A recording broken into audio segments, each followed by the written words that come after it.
Alright, welcome to ComicMaxLive, episode 7, featuring me, ComicMax, and FoxCordova17.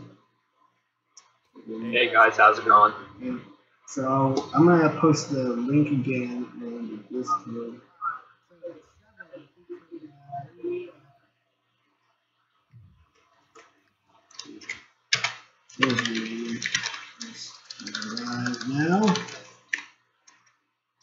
We're live now. We're live now.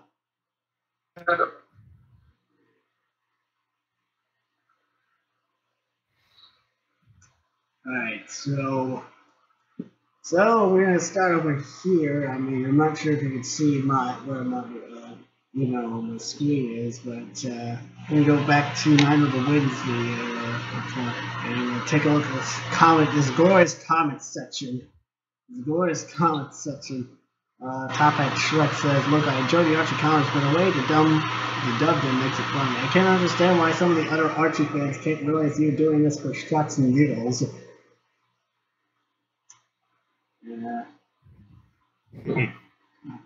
Comic fan Nicholas Comics said, "I was never a big fan of the Penders Boars era. Too many weird concepts and too much bad art. When I started reading it, was even Flynn stuff with realities at issue 160. Hey Max. Yes. What's this episode going to be about? We're basically episode 7. Well, technically, there's not really a well, I kind of had that series name. This one is mostly going to be focused on as Zell said, let's talk comics. As Zell said, yeah. So right now I'm reading the comic section on this video.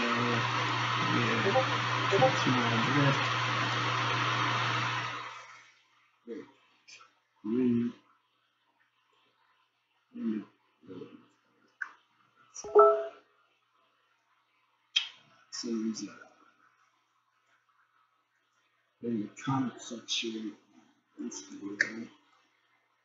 so which looks much better. I'm real interested in what you will think of Fiona if you keep reading.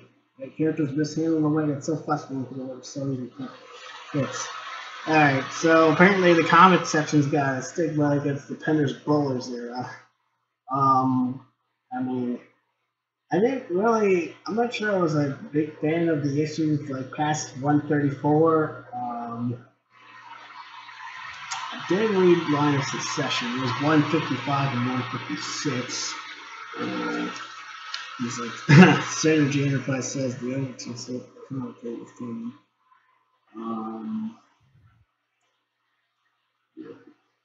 He's let's see.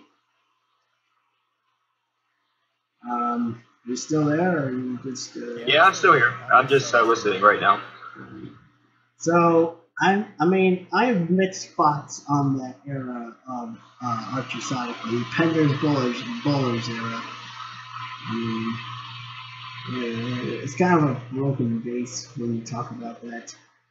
Ken Penders mentioned Ken Penders' name on the Sonic subreddit, or Sonic the Hedgehog, and he scored in vitriol. Yeah. Because that guy, Penders isn't the guy to blame for the comics resetting itself. There's multiple parties involved. There was technically multiple parties involved. You had Sega, you had Archie kind of meddling in, executive meddling. Ian Flynn may have contributed. I'm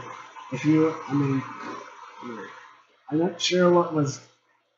Sure, you could blame the lawsuit for what happened in issues 225 and issues 230, but since Ian Flynn was writing those issues, the blame was kind of on him. So Alex Hedgebox kind of knows a lot about this. What we're talking about Alex Hedgebox. So.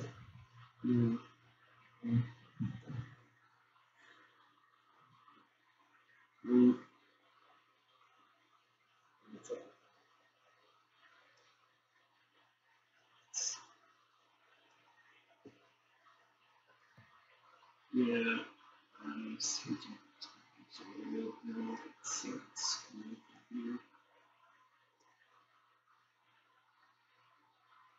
Oh, yeah, thanks, screen share. Alright, so I'm gonna add an extension to Chrome. I can't really add an extension.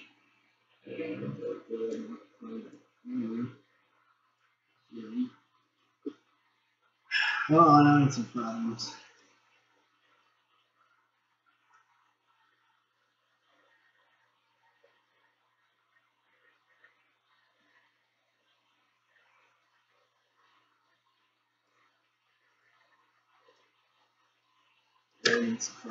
I gotta. Once I download. Well, I guess. What? Are you there, Max? Yeah, I'm there. I'm currently trying to install an extension so I can get the screen share, so you can see what I'm doing on the screen and what's on the screen. Yeah. Yeah. I was just gonna say about this whole. I was just going to say about this whole situation regarding the Sonic comics and, its current direction and all that, what happened before in the past. Really I'm just going to leave it as, for me, I'm just going to leave it as I don't have much to say about it, to be honest with you. The only thing for me to say really is that it's an unfortunate situation, that we have different groups of Sonic fans that like certain things about what happened in the Archie Sonic comics, and then that support the current of Sonic. I mean, whatever side of the fence you're on, I mean, you be you, basically, Yeah. Switch. Something's wrong with Firefox died.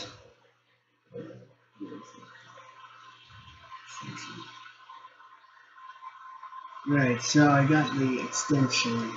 Well, the download extension.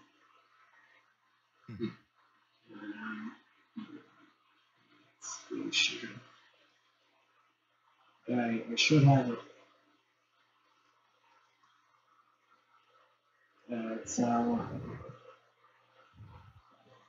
so I got the screen sharing turned on.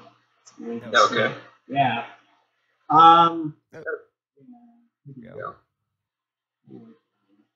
I see it. Yeah. Right, so back into the comics. Back to the comics section. Just looking at this. Yeah. That was. I actually read Lawrence's session. I thought it was. Yeah, but I did feel like Ken Penrose was trying to somehow bring my OTP back, but he's trying to fix the mess that Carl Bowler's put in the comics in. I felt like Bowlers was kind of the guy responsible for what we call Sally Acorn's chickification during this time. I'm not sure if you remember that. Yeah. So let's see, Bowler. Okay. Let's see, what is that? The stuff right here is the moon is learned it with the order from Sonic. Bullets to Sonic to an action villain from that's what Sonic actually is. There's a comic by Jerry Knight. Let's see. Just a basic observation that making just by reading these comments.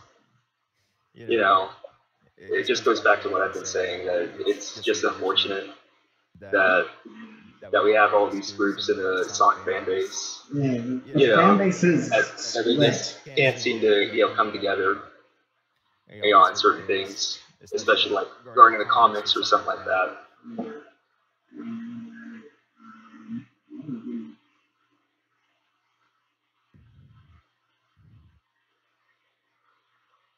Yeah, I mean, I'm kind of partially split in the corner. I liked his writing in like Freeway, but up until 225, that issue, the writing in that issue was still good, but what was going on was infuriating.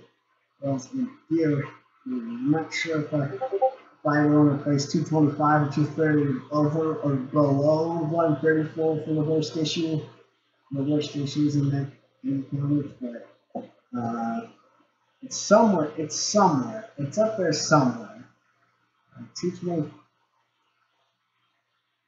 Probably Jerry Gator just in the chat. Video output low, huh? Okay. Oops, what's going on there? That's a screen sharing.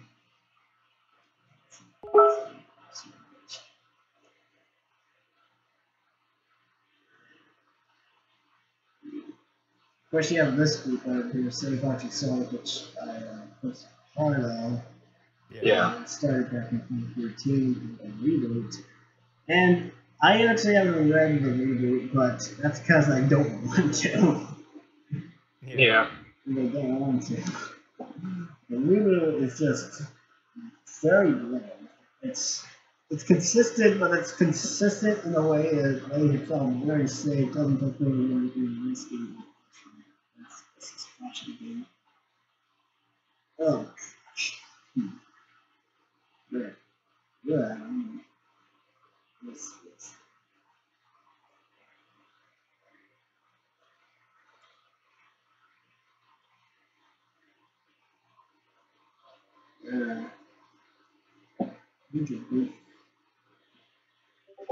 King Cannon right here. Yes.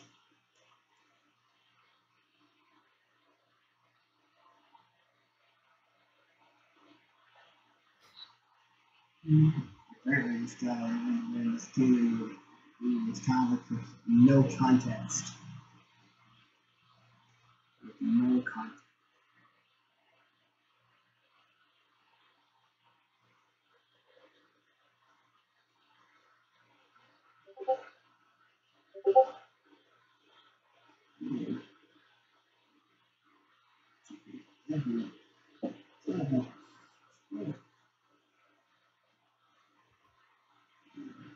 So,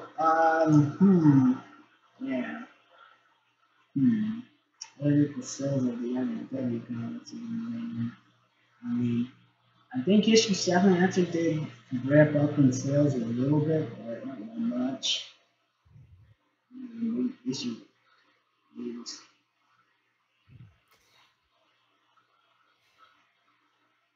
Yeah, you know what? Yeah. I figure since we're talking about Sonic comics right now, aside from this, I'd just like to ask you a question regarding comic writing. Yeah. What is basically your style of comic writing? Not quite. Let's see, like what kind of genre or how it's written. Yeah, basically the ins and outs, the structure, how you structure something. What kind of plots would you have in mind, and that sort of thing. I'm thinking, I'm kind of an action guy, but I also would like to throw in some other things just to add to the depth of it, add to the comic depth, to the depth of the comic, just to make it engaging. Yeah.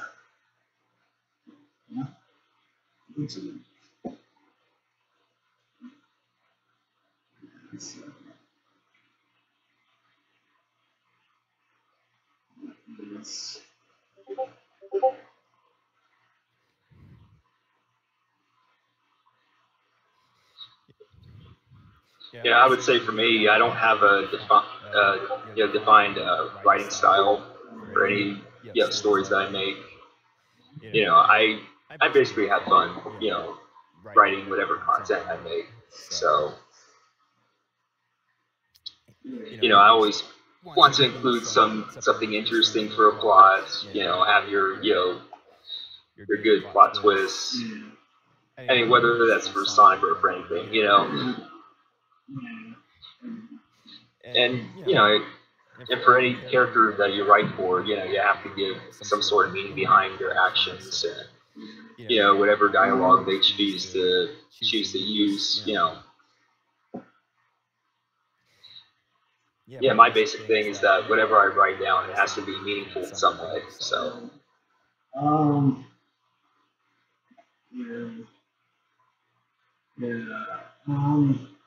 Have you read any of the IDW issues? Because I sure haven't. So, yeah, like any of IDW side, you can pick that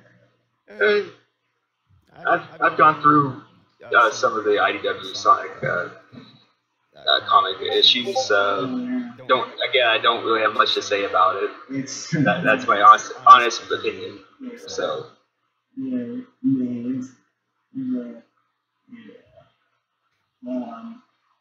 How long do you think Sega's going to keep the freedom fighters in the basement of forgotten characters? Because it's been like a year since the Archie comics ended. Like Sega has refused to acknowledge their existence, and it's been IDW doesn't want to acknowledge their existence. Nobody that Sonic Team doesn't want to acknowledge their existence. Archie Comics doesn't want to acknowledge their existence. So how long do you think the freedom fighters are going to stay in that basement of forgotten characters? In that basement. It's been a year so far, so. You know, about that, the freedom fighters, it really doesn't matter whether or not they come back. I mean, that's just my opinion. I mean, I've always been cool with them, you know, the freedom fighters, that whole thing. But really for me, it's never been about, you know, a certain group of characters or whatever. It's, you know, it's just basically what you're able to do with the cast of characters you have, whether they're brand new or if they're used from a different continuity.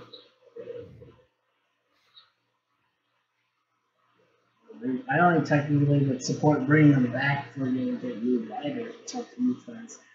I don't trust Ian Flynn lugging around their, corpses, lugging around their land corpses back like they did back in Postwave. Like, they were there, but not the same ones from the previous continuity.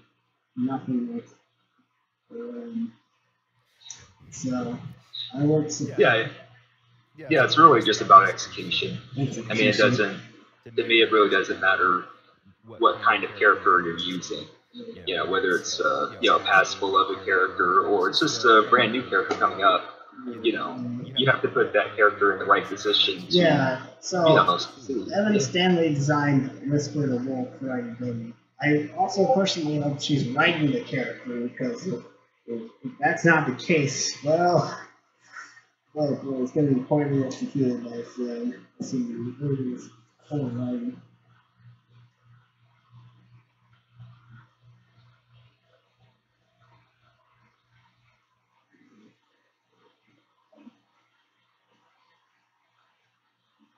Let's see.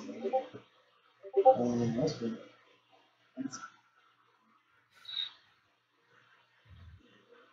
Yeah, to be honest with you, I'm more of a late bloomer, so to speak, when it comes to keeping up to date on Sonic comic news. You know, because even with Archie, you know, Sonic, I started late in that run too. Yeah. Like early 2010s. Yeah, that's when I just started getting into that. Gosh. Early 2010s, like around the end of Pre-Ray, things were starting to collapse, starting issue 225. Was that infuriating? Yeah, I came in as a subscriber to Archie Sonic like just before 200, I think. Yeah, 200. Okay. And at that point, they seemed okay. I mean, actually, it was interesting to notice that before 225, Ian Flynn seemingly wanted to repair Sonic with Sally, which is technically not around in the comics world a lot. I mean, it's hinted at. Yeah. Yeah. So and then a couple issues later, we're all gonna kill off Sally Acorn, and then Genesis retcon issues 226 and 229. Then they go back issue 230. Problem still not really solved. It's still in theory. It's still just as bad in the theory as 225 was. Like what the frick? It's still just as in theory. This is. Let me see.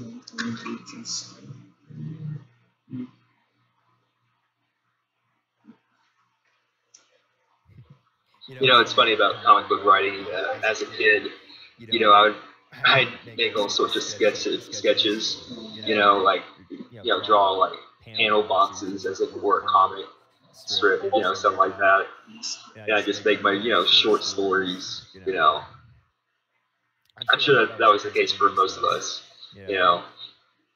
I'm not sure how it was with you when you started getting into comics. The comics.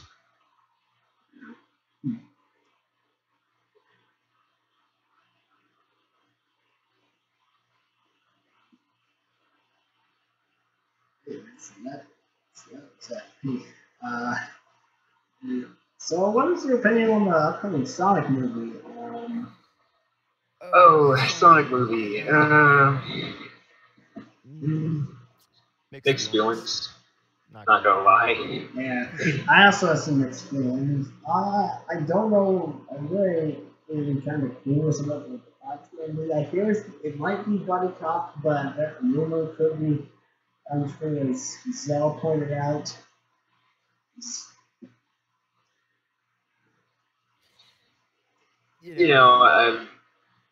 I mean, there are like a few things reported about the Sonic movie that are actually interesting to me. Yeah, interesting how they developed into that. Other parts, though, I'm honestly not thrilled about. It's that kind of balancing act, with me. Some decisions I know because they're influenced by Hollywood and stuff like that. I'm just not, I'm not digging it, to be honest with you. But, I mean, certain stuff like Premise or like Green Hills and stuff like that, that don't bother me. I'm cool with that.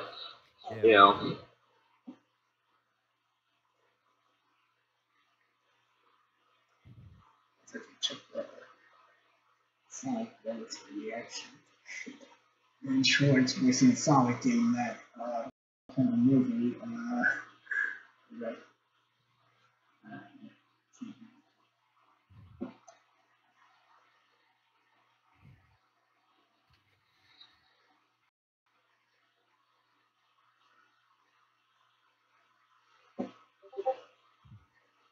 And I just find it funny about this whole voice. With Sonic. Just recently, this past few days, people have been like, snap their fingers and just say, Ben Schwartz is going to replace Roger Craig Smith as Sonic, and I'm like, guys, just stop it already. I wouldn't whatever happens. Okay. I wouldn't mind if Schwartz replaces him because I'm not a big fan of Roger Craig Smith. But then again, maybe it's the writing, the awful writing in Sonic waves since 2010 that's been affecting this. Contacting graphic and garbage. Yeah. Like Lost World story was confusing. Were they trying to make it deep or was it trying to be silly? I don't know. I can't pick one. Yeah. And Contact and Warcraft. I'm not gonna go there. I'm just gonna say, as a fellow writer, I don't want to go there. What I mean about that, all that writing. Yeah. So I'm sure you can understand.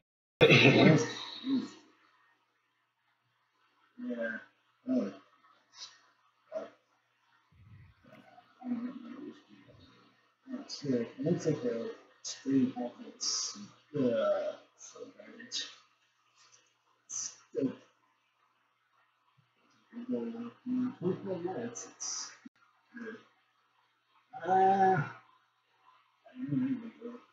I mean, now, if we're going, I wouldn't be opposed to trying new things with Sonic. I mean, if it's still executed well. Yeah, back to the Sonic voice acting thing. Yeah. Ben Schwartz, his voice demo reels. I mean, they're definitely impressive. I mean, don't get me wrong, they're definitely impressive, and I'm sure things will work out for the Sonic movie, regarding him. So, and I'm sure he's excited. So. Yeah. I personally enjoy Jason Griffith as my favorite Sonic voice because I actually did grow up with Sonic X, but to be honest, I didn't really get into the Archie verse till around 2015, maybe. And now I'm starting to wish that universe was a part of my childhood. Because this version of Sonic is probably the best one in my opinion. It's better than the games. Like, let's be real. Yeah. That would be it. Sadness.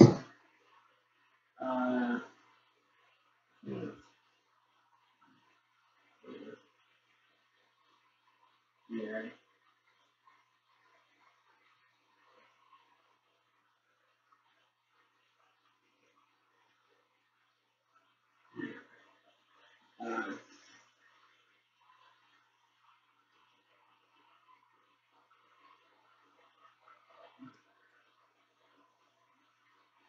Yeah, so that was.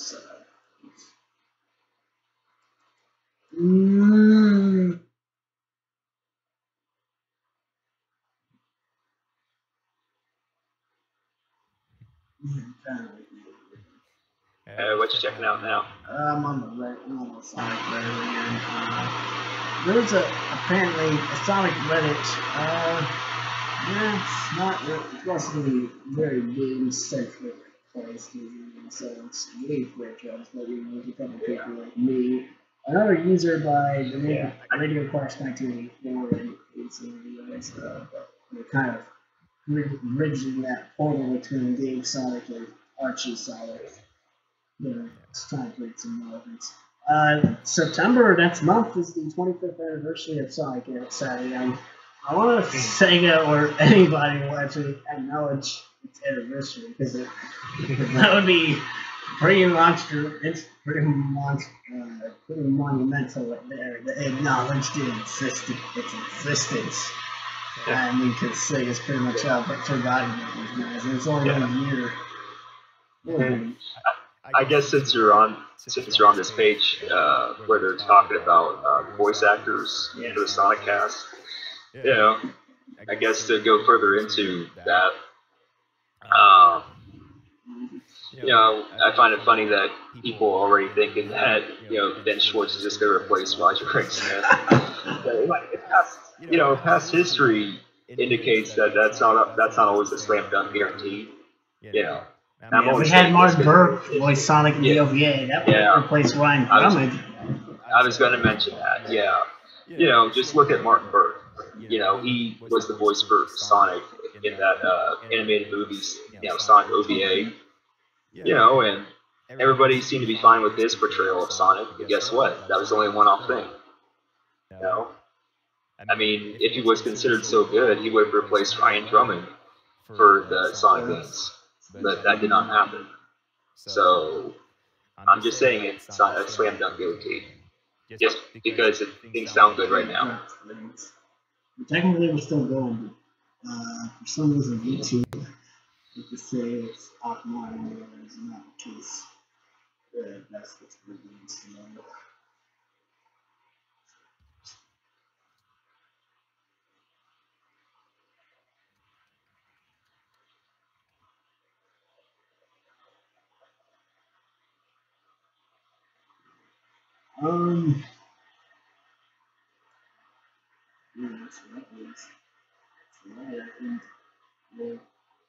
So I was talking with Zell a while back, and I mean, usually I'm not sure I'm sure I really understand the vision where it comes from the people that didn't like Archie Sonic. Yeah.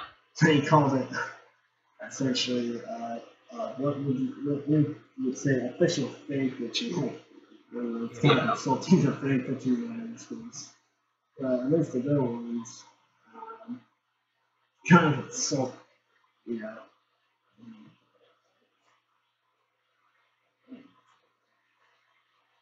So, actually from seeing issue 138. 138. This is, huh.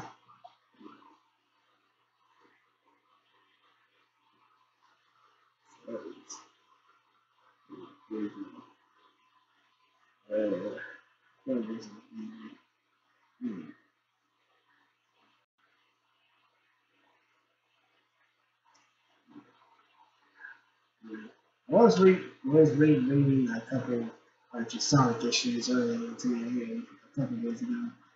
At the end of 156, I gotta say, I felt bad for Tales at the end of that issue. It was 156, the end of Line of Succession. It was, I'm not sure. If I could make a comment on that, regarding Tales' betrayal in general Sonic content, whether that be for games or comics. It definitely leaves a lot to be desired.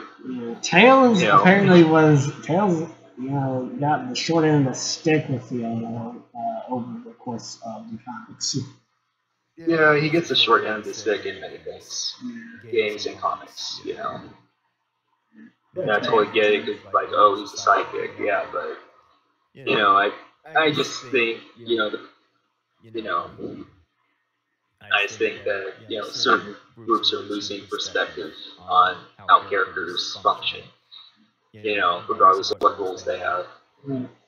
Sidekick, hero, whatever. Of course, they're not like Carl Bowles was doing with Sally Aikman, which I believe was a process called chickification in TV tropes language. Yeah, so apparently, throughout Line of Succession and issues precede, Sally is kind of sustaining the castle. Kind of forced to stay in the castle because of Team Maximilian's health, and found that with Fiona or something, she was still technically part of the Freedom Fighters, so yeah. I technically would blame Colin Bowles for this.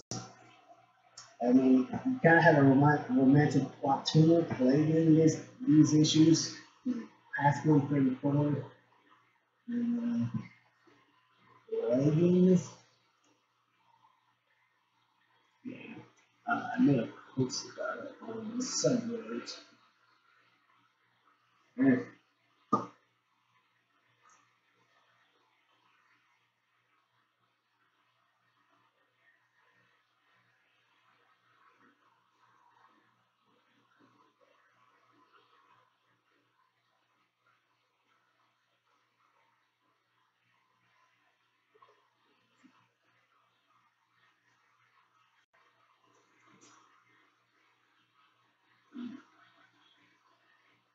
So we'll go back to my post.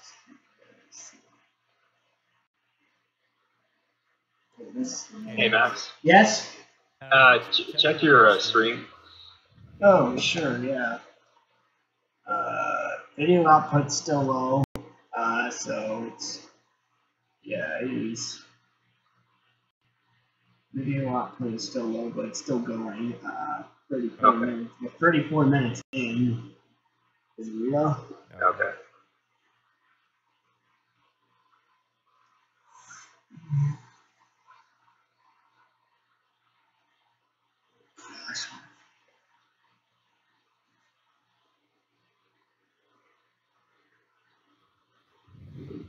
But yeah, I find all this talk about handling characters and putting them in spots to I find all that talk interesting. I actually did kind of like Sally's long hair. Long hair is freaking majestic, but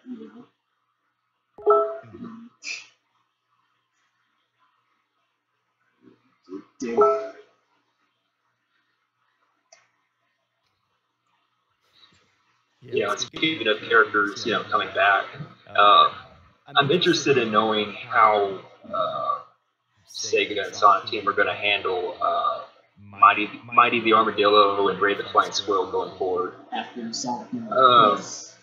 After Sonic Mania Plus. Definitely, I see a bright future for them in the classic games. Yeah, but in the modern ones, I think they're different story there. The modern games, I don't know if they're ever going to come back to the modern games. No, it certainly don't sound like it for modern games. With Sega now relying heavier on. Well, let's see. Which is that's most of the main game cast, but not the entire main game cast.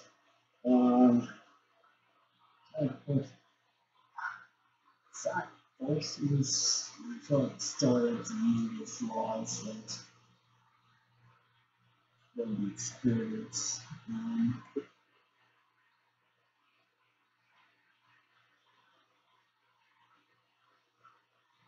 This extreme confused.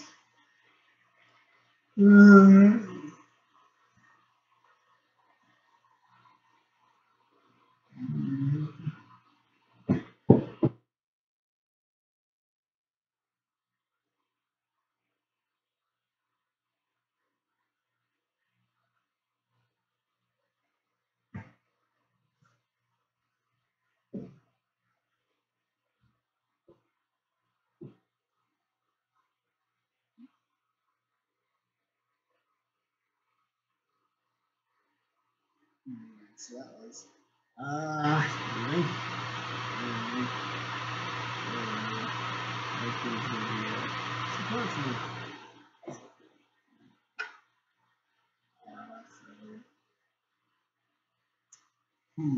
yeah. So I wonder why Adam Bryce Thomas and Evan Stanley are still at IDW. Their talent, they're pretty good. They're pretty good at what they do. Yeah. I'm not sure. If I want their talents to be wasted away at IDW. Yeah. A story that's very shallow and not shallow much of a post-wave. Yeah, if I could make a comment on like the artwork of Sonic Comics lately. Yeah. It looks really good. IDW Sonic. The IDW art looks really good. Adam Bryce Thomas, he especially has done great work for the covers. Let's see. Oh yeah, covers or like inside comics.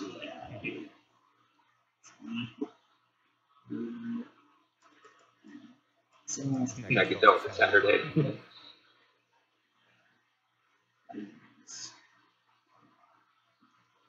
So if the Freedom Fighters were to make it into a Sonic game, would that be a positive thing, or would that not be good? I mean, would that even be possible in the first place, since it's really big here in the United States, which Japan and Europe could see appeal in it. I think it's just like I said earlier. I mean, I don't think at this point it matters whether or not the Freedom Fighters come back to official Sonic comic content.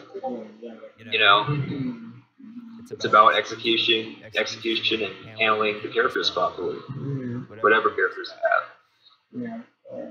When Hearst created this world originally, and he handled it with characters actually pretty well. And so the other writers trying to emulate that. I mean, sometimes they've gotten it right, sometimes they haven't.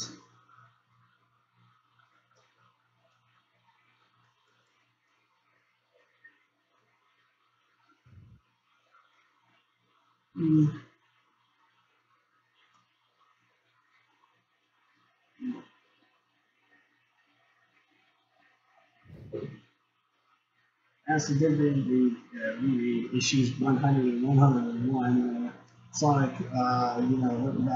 went back there, really different time warp. So apparently, 101 issue 101, they went back to Endgame, but in alternate Endgame, where Sally actually died. So Sonic's over here, spoiling the story of 101. So Sonic's over here, it's Sonic looking at him. It's like, what the frick, Archie? This is kind of sad. Can we hit 7 mics? Can we hit? It's so sad. Can we hit 7 mics? So we have kind of to commission the redraw that because the art in those early issues, okay. Yeah.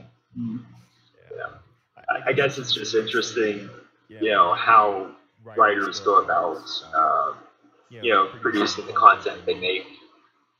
They'll see characters at face value for what they are, and they'll try to like run with something. They'll try to implement ideas, and they try to experiment, see what works, what doesn't, and sometimes the ideas they come up with work, and other times they just don't. I mean, I'm that way too with any content that I handle. So. Let's check on the screen again. Maybe that cuts going there. I'm going for about 41 minutes. About 20 minutes. Fixed to have this.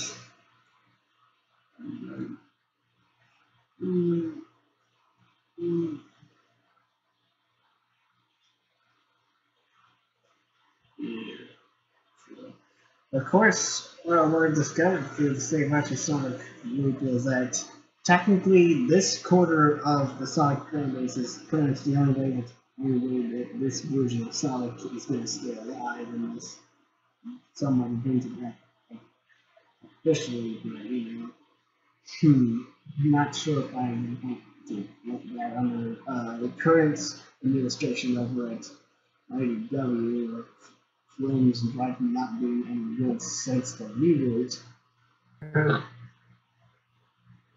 Uncle Chuck Steiner. This is actually from like 138 or something.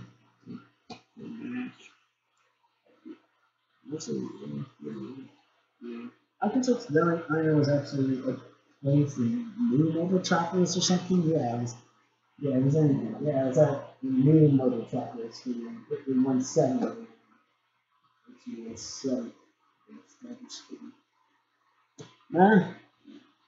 So what did you think of this, also feature movies 25 years later? How was that handled in your opinion? Oh, the 25 years later arc? Yeah.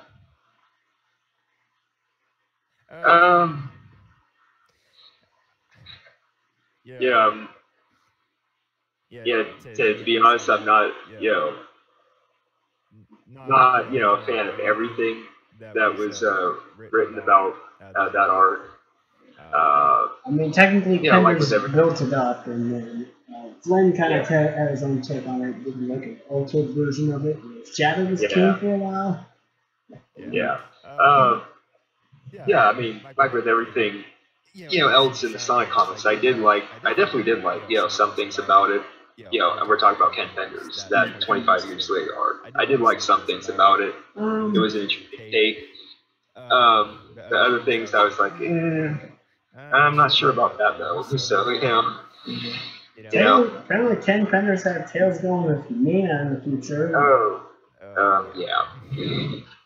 That especially. Because,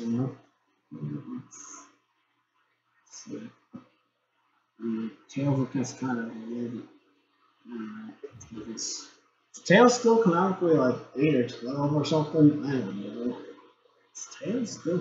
Yeah, a lot of us don't know at this point.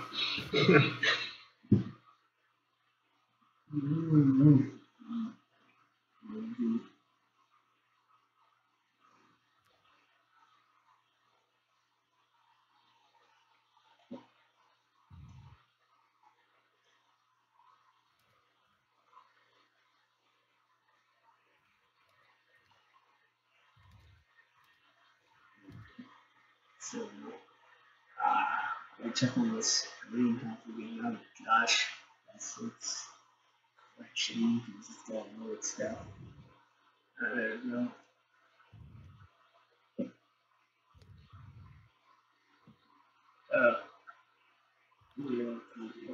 45 minutes into this. 45.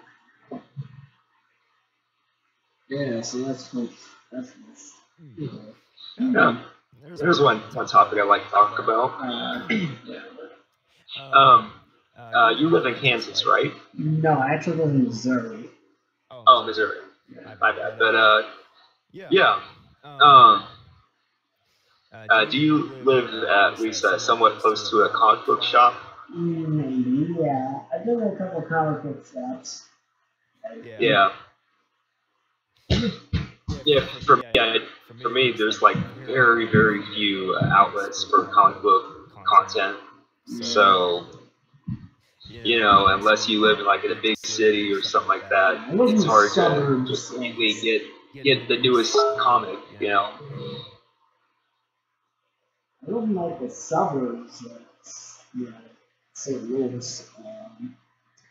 So there's comic shops. I've been to some of them. Not sure if they're following Blu-ray adaptations since it's been about 5 years since the last Blu-ray version was put in, like 247. So.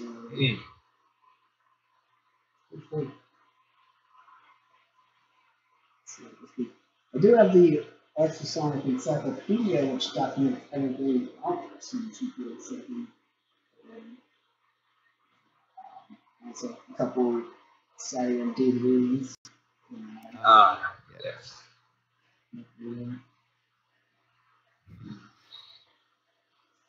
It's funny about Sonic comic content.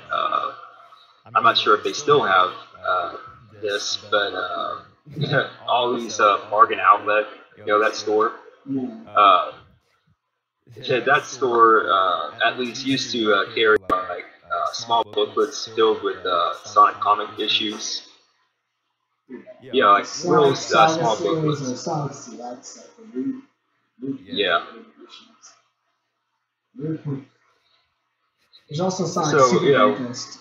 I think a big picture. Yeah.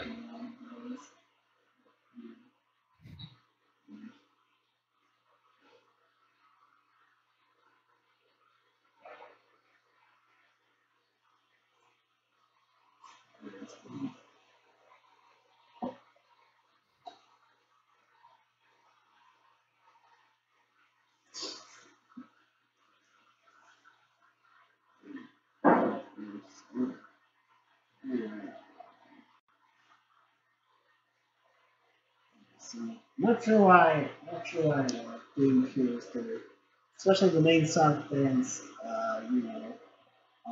attack Archie Sonic in this. I mean, there's some kind of grudge against this movie. Yeah. Like I said, earlier, about it's unfortunate that multiple groups of the Sonic fan base can't come together on certain things. And this is becoming like another example of the comics, the direction of it. And I can understand it completely because I feel like some parts of the comics are basically just fan service for Game Curious. Let's be honest. I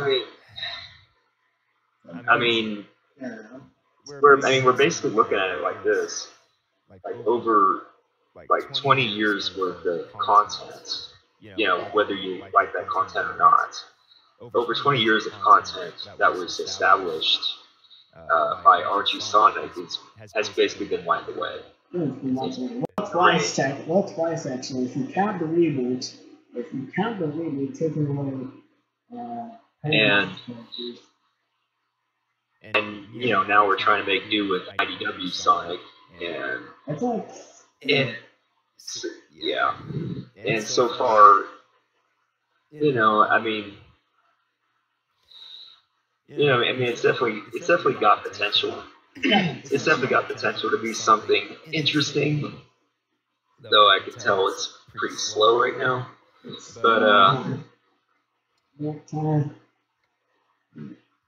But yeah, my basic point is that you know, we have a divided fan base right now, and it's so divided in so many groups.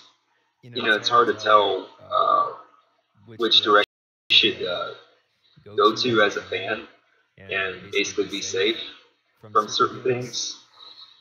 You know, kind of like I said, the comics are like another example of that, where we have people like, debating about, what kind of content should we have for these comics? You know, should we stay more loyal to what was established in Archie in some way, without getting in trouble or whatever, or, should we do our own thing now since it's IDW Sonic? And I'm sitting back here and I'm just like, whatever. Whatever, all of you guys, whatever. I really don't care at this point, because I'm like, I stopped caring a long time ago. I stopped caring about, which side of the fence I should be on as a Sonic fan. I mean, like I said, it's unfortunate. I mean, then again, I've always kind of had that, mentality. The fan is like, you have to find your own way. You can't be a part of a certain, or a certain like group or whatever, and just think a certain way or whatever. I've never thought like that. So.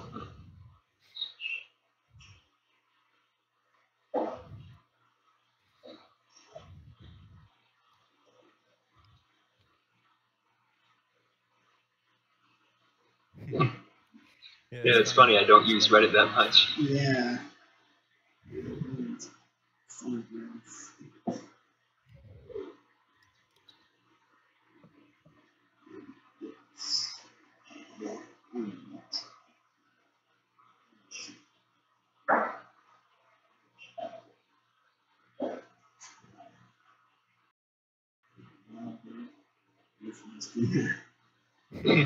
I think a while ago I was suggesting we couldn't get like a run. That would be an interesting concept. We need some ways to try, but Yeah.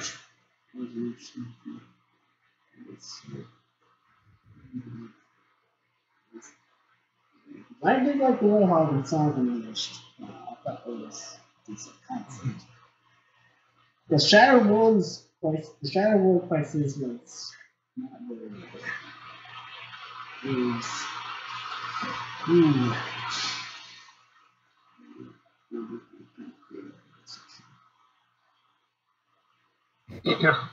I just saw that San Diego Comic-Con panel. Yeah, the San Diego Comic-Con came out. Oh boy. Yeah, on the 1 year anniversary of the Archie Comics cancellation, some of your pride. The way past cool panel. Reveal OC. That is one thing that the Sonic that Sonic panel at the San Diego Comic Con. Yeah, IDW Sonic panel. That was hard to watch. Yeah. I'm gonna be honest. That was hard to watch. That was hard to watch. Just very hard to watch. Yeah. Because it's like,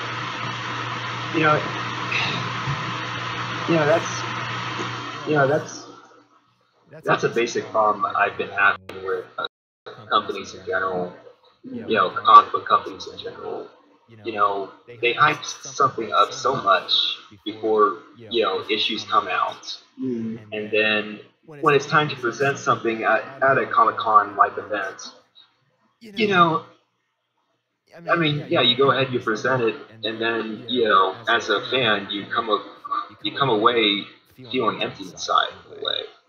You know what I'm saying, Max? It's just, I don't know, for me as a fellow writer, I'm just getting to that point where I'm like, I just have to start tuning out this stuff. You know, because it's like, I mean, it's not jiving with me right now. You know. Yeah. I think IDW Sonic Issue 8 is coming out this month, so sometime this month when this will be introduced. I wonder how they're going to execute that character.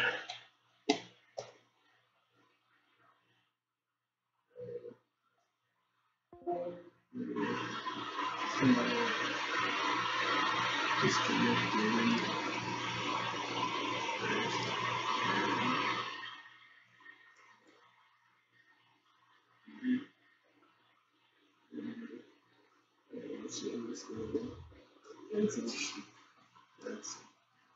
Yeah.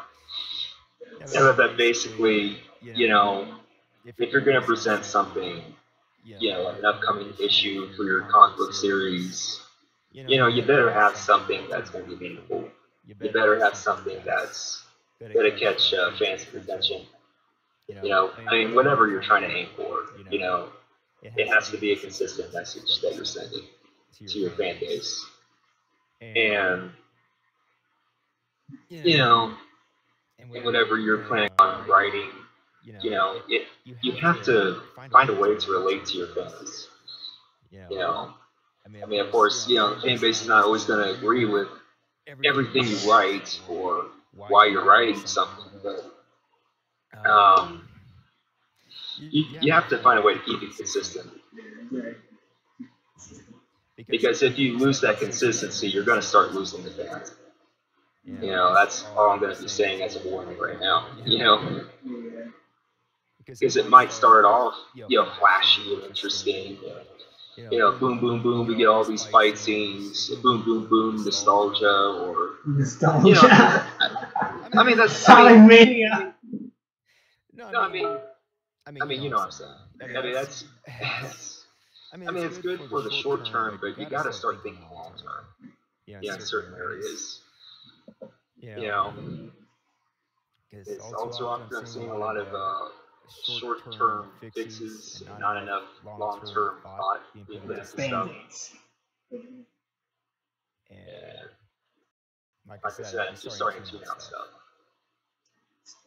because I'm trying to find my own way as a writer, and you know, I just can't be.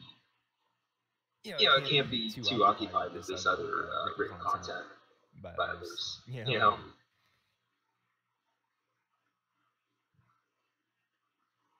Yeah, it's like I said before, I find my own way as a writer. You know, maybe I'm speaking like an anti-hero right now, but you know, Shade's a great kind of character. But that's how I feel, really.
I think there's actually even a hallucination that she keeps its flag waiting because of course wave. I don't know.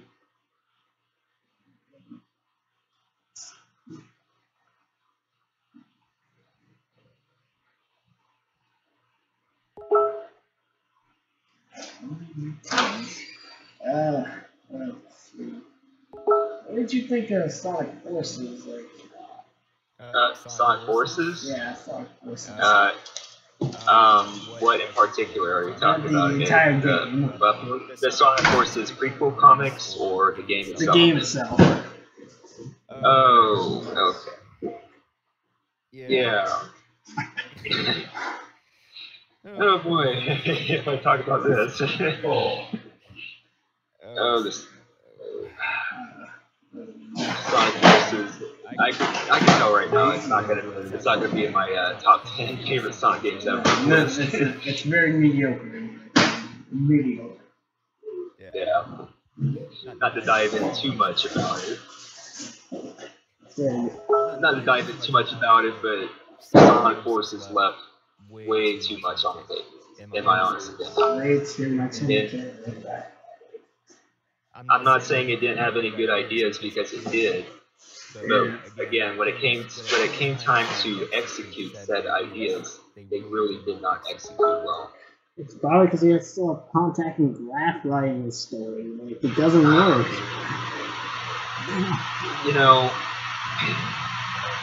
I don't know what goes on with the official writing process of the modern Sonic games. So, I don't know. I can only tell from afar as a fan. But I could tell there's a clear disconnect between what the fans are thinking of when it comes to writing and what's actually being written down by the Sonic game writers, whether that's Contact, Graph, or anybody. It's like there's like a huge brick wall between the two groups. I mean, you could also say that between the fans and the current writing over at IDW, it feels like the writing in IDW also kind of feels like the games in a sort of way. Like, this is pretty close. If Tango and Whisper weren't there, it would pretty much just be the games in the comic book. And it's funny because leading up to the release of Sonic Forces, I was genuinely interested in the game, and obviously I ended up buying it. But it turned out not to be, at least in my case, it turned out not to be so good of a buy. I jumped off the Forces ship around May of 2017, the May announcements last year. Yeah, and we're talking about a disconnect. People say the prequel comics, the prequel comics. Apparently, IDW kind of takes place in the same world as Forces a little bit. People say that. Yeah, people say those prequel comics did a better job of telling the story than the actual game itself. Yeah. And that's going to be that's going to be another problem going forward here. If that's the way game companies are thinking of right now. It's like, oh, don't worry about writing game stories. We'll let this separate comic book team write the stories for us in this prequel form. I'm like, why do you have to do it that way? Why can't you just put the effort into the game itself? Why do you need to rely on prequel comics to get the word out? I don't know. It's just. Then again, that's just me as a 1990s kid. Now growing up, I'm talking with somebody on a streamer online, so. Yes. Well, not okay. Well, the on-screen thing.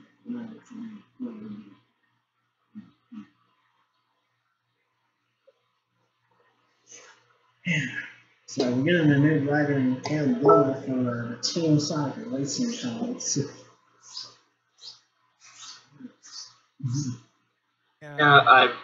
It's funny that we bring up Forces because I'm clearly not a fan of that game, and I try my best not to talk about it, Yeah, Caleb Gold is going to be writing the Team Sonic Racing tie-in comics. I think a lot of people in our Discord are very interested to see where that goes, because finally the writer gets a chance.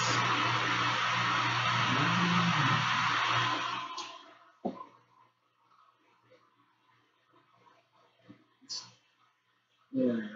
I hear Caleb Goldman actually did get some of his is somewhat of a watching Sonic fan.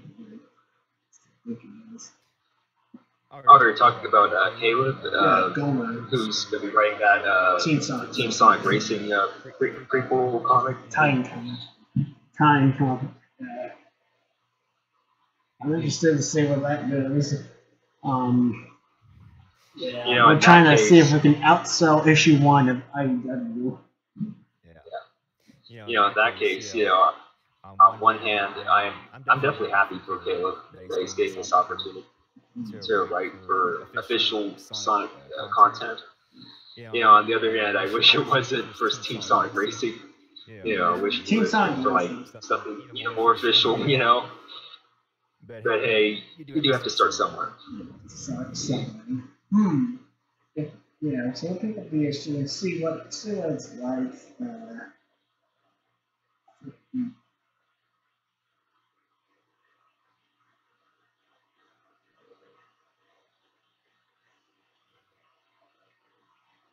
So we'll pick it up. If we can outsell IDW issue 1, maybe the Flynn might have it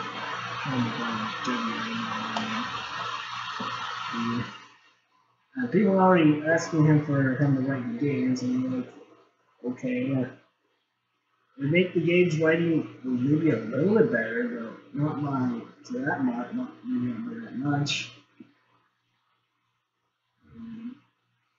Should take one of these, but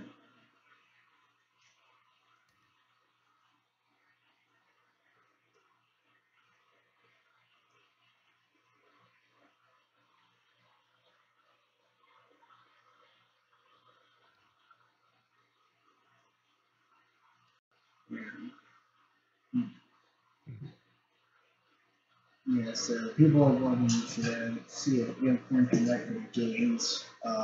There's this whole Flynn for Sonic thing Twitter for a while. Oh, you're talking about Flynn for Sonic? Yeah, the main that game. Thing. Oh, yeah. Yeah, for that, I'm just gonna keep that as again, whatever happens, happens. It would technically make the games writing slightly better, but maybe not writing that much.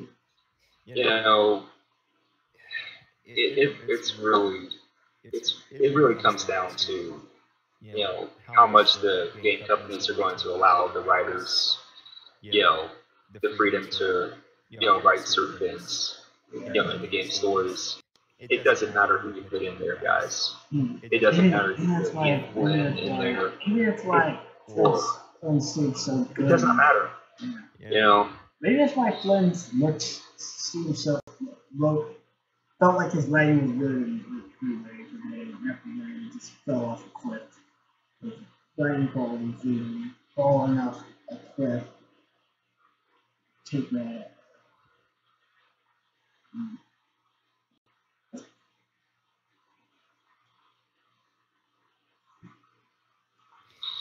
I mean, seriously, you could line up all the great writers out there in the comic book industry right now. I mean, and it still would not matter who you put in there to write for a game series, a game franchise like Sonic. If you don't give said writer enough freedom to, tweak things around so that it would sound better, for the game story, it's just not going to matter. I mean, what are your thoughts, Max? I think that kind of was the thing with Postwave saying that I suppose it would mandate from maybe the reason why Flynn's writing seems so good and maybe they could have less restrictions or something up until 2.5, of course.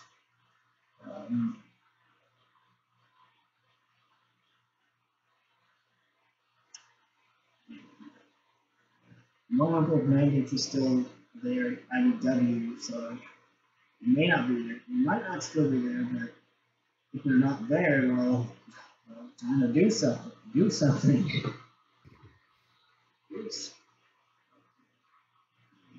Already 2 new characters in the universe. I want to do something. I think Tangle's only been on like issue 4 or something. Yeah. From what I know, Tangle appears in issue number 4 of IDW Sonic.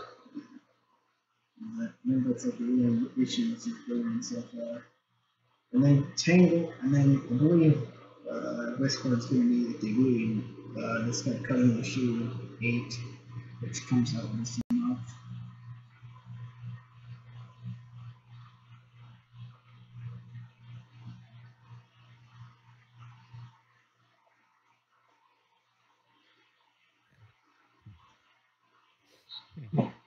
I'm not sure. I'm not sure if I heard this from you before, because I did watch some of your content. Yeah. But if you were to like write a single issue for a Sonic comic, what exactly would you do? I'm not sure. I mean, how would you? I mean, I actually am writing something, some sort of a continuation of of Archie Sonic. I'm not done with it yet. Kind of suspended the project, but I'm ready to show you what I have so far.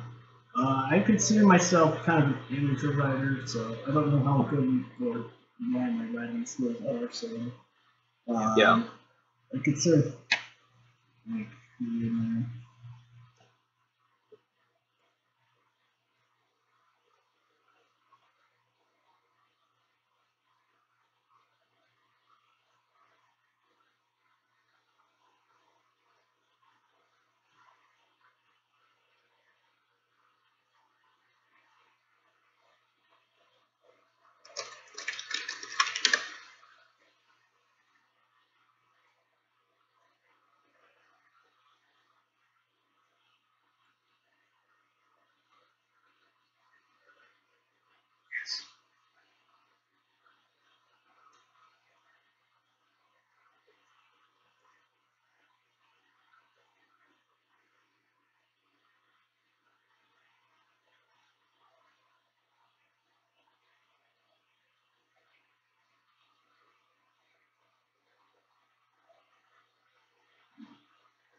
So you've been working on this? Yeah, well, I last worked on it in July. Kind of put it on hold for a while, so it's not really serious.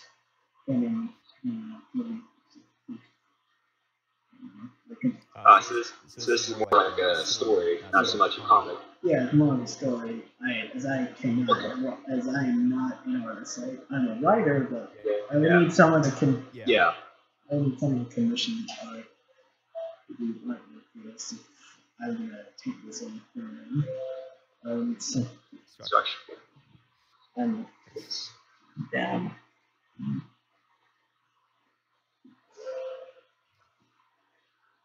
I should definitely take a read of this.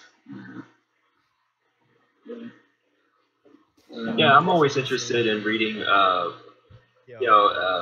fictional stories, by other people. Because as writers we exchange, ideas as to, you know, so what would apparently, work. you know, it starts in like the IDW world, so we're just kind of tying this in.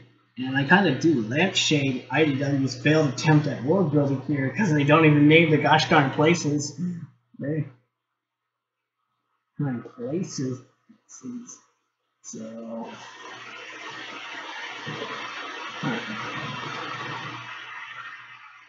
Yeah. Yeah, as far as we have our own interpretations of what we would like to see, you know, develop in Sonic's world, and you know, if you could put in like this certain, juicy detail, you know, how would you fit it in there? You know, I like conversations like that because it gets our creativity going, you know. Yeah. It does.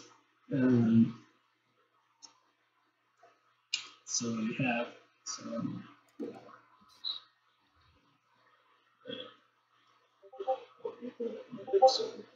again. So yeah, so you're reading through this. You're apparently on Google Docs, you know, as anonymous since you, I guess, don't have a Google account.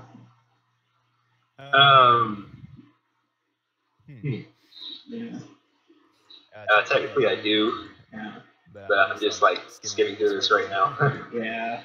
You could, if you had an account, you could like leave these little comments. Yeah. Yeah.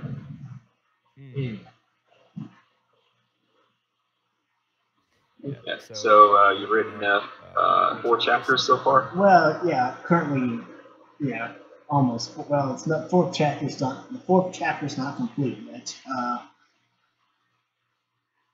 I am going now. I'm going to throw out some little spoilers since I get down to near the end, but I'm going to. Do you mind if I throw in some? Do you mind if I throw in some ideas that I had for like later chapters, or do you want me to? Well, I mean, I am going to have Infinite in the story, but it's going to be reworked, so he won't be anything like he was in Forces. He's going to be reworked, so it'll be more like, kind of more like Sadie and Eggman, but darker. He's going to be reworked. I mean, the Phantom Ruby is going to be somewhat useful. I mean, it would start up this theory where the Phantom Ruby light wiped out most of them. This is kind of a meta. This is kind of meta, as this is also a half commentary on the state of what you saw past the reboot and all. This is kind of more subtle. Right.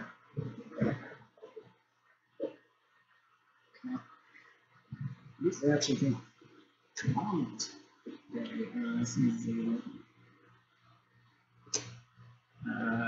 So as I was finished off, Sally's looking for the sword of acorns. She's going through the ruins of the castle acorn evidence. If you know the evidence. Yeah, I noticed that you're trying to incorporate the acorns. Acorn family. Yeah. Apparently, right now we have Sonic working. There's only like three planners: so Sonic, Sally, and Nicole. Yeah. Since most of Mobius has been somewhat wiped clean, and they have to work with a limited cast. They have to work with a limited cast. So roughly, how many characters do you have? So roughly, how many characters do you have active in these first 2 chapters? So far it's just been okay. I did throw in Tails, but he only talks. Sonic only interacts with Tails in the IDW universe. He's not in Mobius. He's young. At least for now, only spoiled the ending of the right. I'm not spoiled. I'm not. So yeah. There's also a couple of villains we're gonna throw in. Infinite's gonna assemble a team. So that's gonna be Shadow, Scourge, Chaos. Let's get that.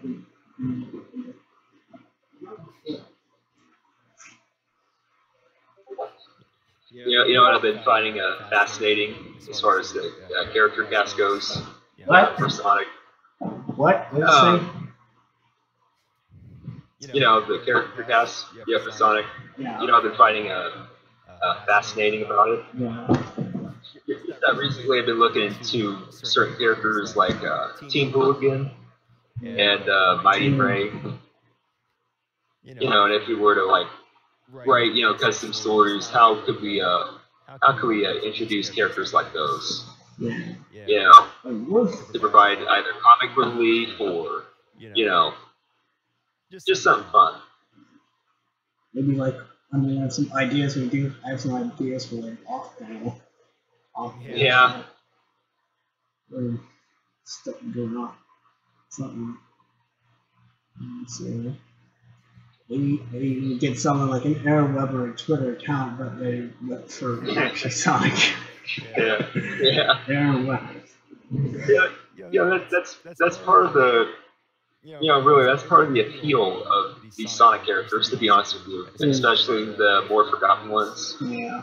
You know, because, you know, if you were like to bring such characters back, you know, to be more active in today's Sonic, you know, how would you present them to the fan base? Yeah. You know? So currently Nicole's, you know, also. So back to chapter 4, where they have here.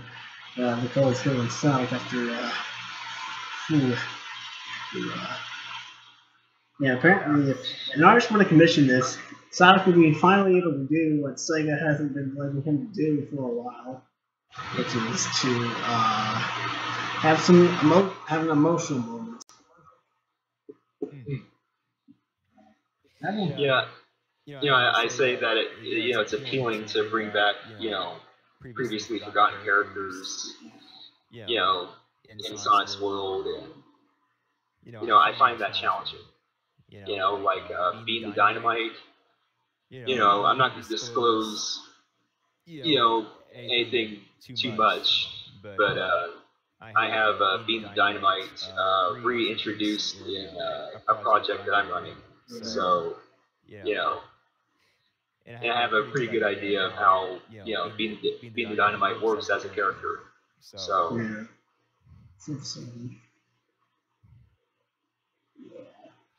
And I also like the other two members of Team Hooligan. You know, Knack the Weasel and Marv the Polar Bear. Yeah. Sonic the Fighters. Yes. Yeah, that was nice.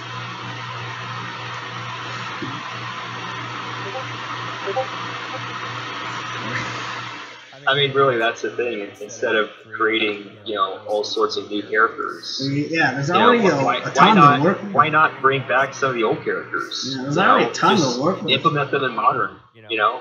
There's already a ton to work with. I mean, if you just counting the game, that's just counting the game universe. I didn't even talk about. I'm not even talking about the stuff that was introduced in the comics to the set again. She did even a bigger cast. Yeah. But yeah, I just find that challenging in a good way. Yeah, you know, to bring back, you know, such characters like Bean, Knack, Art, and just see how they interact in today's, you know, Sonic world. You know, I find that fun. I find that very interesting. And you know, for any, you know, fun side project that might be, you know, willing to take on that's Sonic related, you know, I'm more than willing to look into characters like that, you know, and especially, you know, Mighty and Ray, you know, they're again another example, you know, the missing duo that you see on the wall is like missing, you know, have you seen them, you know? You know, in Ray's case, I definitely, you know, see him being more of a comic relief character himself. Yeah. And Mighty, he has his own unique personality. Characters. That's the thing. Characters that have distinct personalities, they help drive stories. If you're able to tell,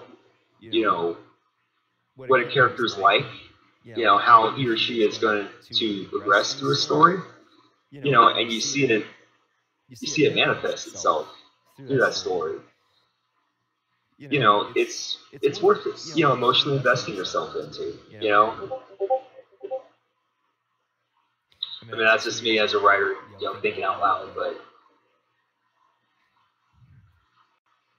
I think you know what I mean. So basically, the world that this is set in is pretty much Mobius, but it's a very ruined Mobius.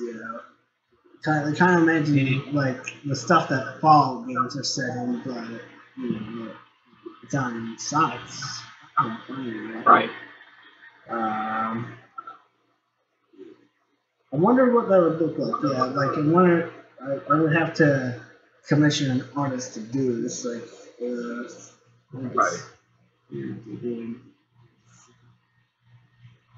Do this.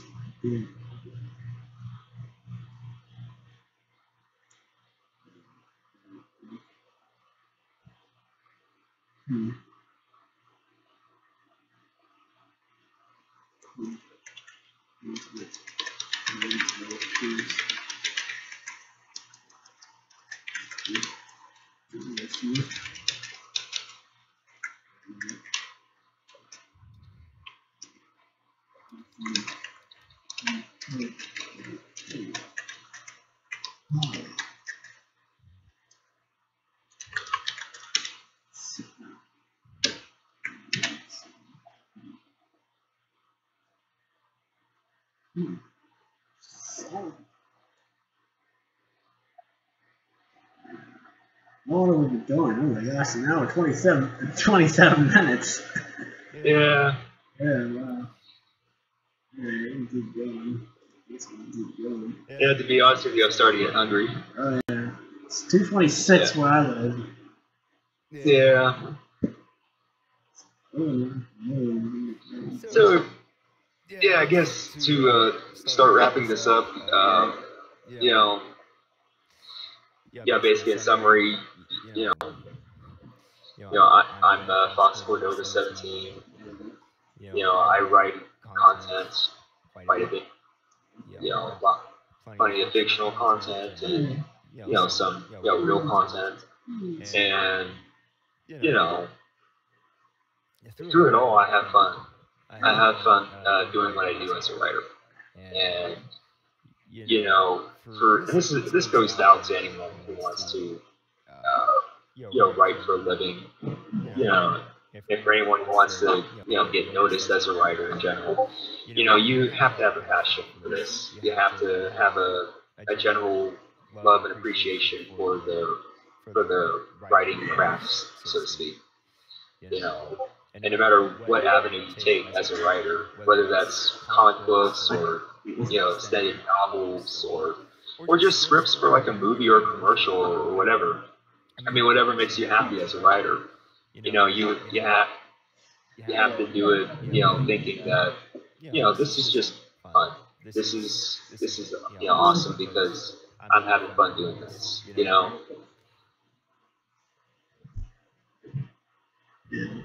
So that's my tradition of not knowing how to end live streams. We've seen it again in a previous episode of ComicMaxLive.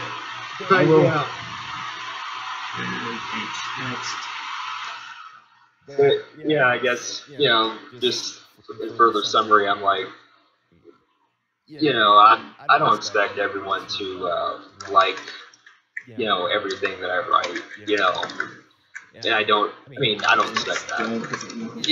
Either people either like it or they don't, and I'm cool with it either way. As a writer, you gotta roll with the punches, so to speak. That's all you can do. So yeah, I mean, for me, I'm committed to doing some more cool stuff in the future, writing content for various groups, and I should announce it right now since I pretty much announced it everywhere else. But yeah, I'm officially on the writing team for the Sonic Legacy fan comic project. Interesting. Yeah. Yep. And I'm going to be writing an issue here for the Legacy team soon. Yeah. So, that's just kind of a fun thing for me to do. One thing to say about Legacy, the female character, like the dolphin, I couldn't remember, Tempest. Yeah. People already skipping Sonic Tempest, like what the frick? The comics these aren't even out yet. That was fast. Yeah, I'm not going to get into that. That's, I mean, the Sonic fan base, they like to jump to that, so, Especially me over here. But yeah, for my part, as a writer for Legacy, I'm just going to do the best that I can. Yeah, best of my ability to write, something that's engaging and entertaining, and just something that I hope, readers will take away and say, hey, that was interesting, that was pretty, nothing more, nothing less, in my opinion. Yeah.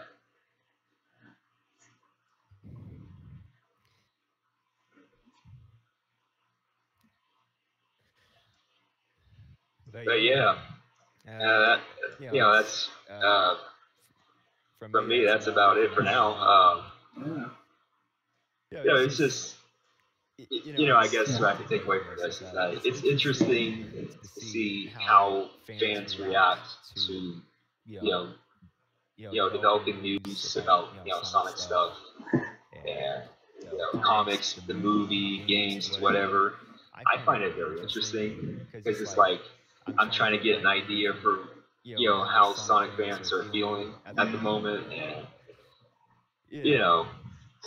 and as a writer for me, I gotta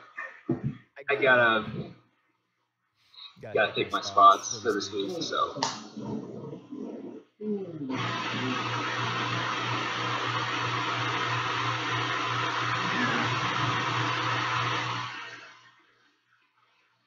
Yeah. So